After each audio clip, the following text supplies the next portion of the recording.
আমার রাসূল বলেন, এই আমার উম্মতেরা শোনো, পবিত্র কোরআনুল কারীমের মধ্যে এমন একটা আয়াত আছে যে আয়াতে কারিমাটা হলো কোরআনুল কারীমের আয়াত সমূহের মধ্যে সর্বশ্রেষ্ঠ। ওই আয়াতটা হলো সূরা বাকারার 255 নম্বর আয়াত, যে আয়াতকে আমরা আয়াতুল কুরসি বলে থাকি। কথা বলেন ঠিক কিনা? আমার রাসূল বলেন, এই আমার উম্মতেরা শোনো, আমার যে উম্মত প্রত্যেক ফরজ নামাজের পরে একবার আয়াতুল কুরসি পাঠ করবে, আমার ওই উম্মত মারা যাওয়ার সাথে সাথে আল্লাহ তাআলার জান্নাতে প্রবেশ করবে। মরণের কষ্ট আছে কিনা? কথা বলেন। আল্লাহ রাব্বুল আলামিন বলেন, ওয়াজাআত সাকরাতুল মাউতি বিল হক। আল্লাহ তাআলা বলেন, অবশ্যই মরণের কষ্ট হবে, মরণের কষ্ট আছে। মালাকুল মাউত যখন আমার রাসূলের রূহ মুবারক কবজ করার জন্য আসলেন, আমার রাসূলকে সালাম দিলেন, আমার রাসূলের নিকট প্রবেশ করার অনুমতি চাইলেন।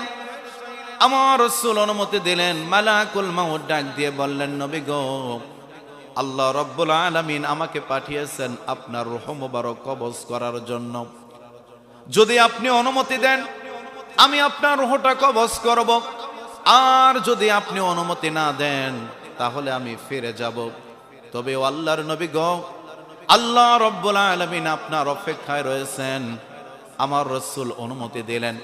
মালাকুল মাউত যখন আমার রাসূলের রূহ মুবারক কবজ করার জন্য আমার রাসূলের বুকের উপরে হাতটা রাখলেন, আমার রাসূল চিৎকার দিয়ে বললেন, এ মালাকুল মাউত, এই মুহূর্তে তুমি আমার বুকের উপর কি রাখলা? মালাকুল মাউত ডাক দিয়ে বললেন, নবী গো,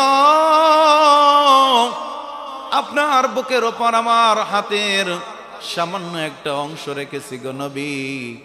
আমার রাসূল ডাক দিয়ে বললেন, মালাকুল মাউত, আমার মনে হচ্ছে এই মুহূর্তে তুমি গোটা উহুদ পাহাড়টা তুলে এনে আমি রাসূলের বুকের উপর রেখে দিয়েছো। আমার এত কষ্ট হইতেছে, এ মালাকুল মাউত, তুমি আমাকে এত কষ্ট দিতেছো কেন বলো? মালাকুল মাউত ডাক দিয়ে বললেন, নবী গো, আমি তো আপনাকে কোনো কষ্ট দিতেছি না। বারবার আল্লাহ রাব্বুল আলামিন বলে দিয়েছেন আপনার রূহ কবজ করার সময় আপনাকে যেন আমি সামান্য কষ্ট না দেই। আল্লাহু আকবার বলেন।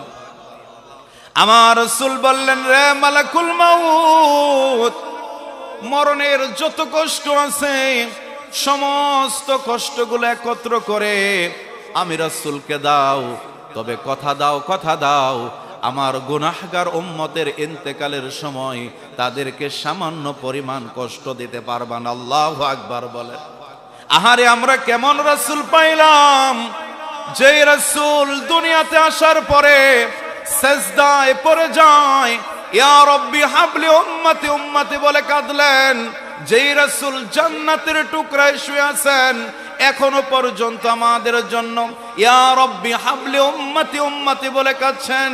যেই রাসূল হাসরের ময়দানে দৌড়াদৌড়ি করবে, একটা উম্মত জাহান্নামে থাকা অবস্থায় আমার রাসূল জান্নাতে যাবেন। আল্লাহু আকবার বলেন। আমার রাসূল আমাদেরকে বলে যাবেন না? আহারে, উম্মতের মায়া কেমন মায়া! আমার রাসূল বলতেছেন, হে মালাকুল মাউত, মরণের যত কষ্ট আছে সমস্ত কষ্টগুলো একত্র করে আমি রাসূলকে দাও।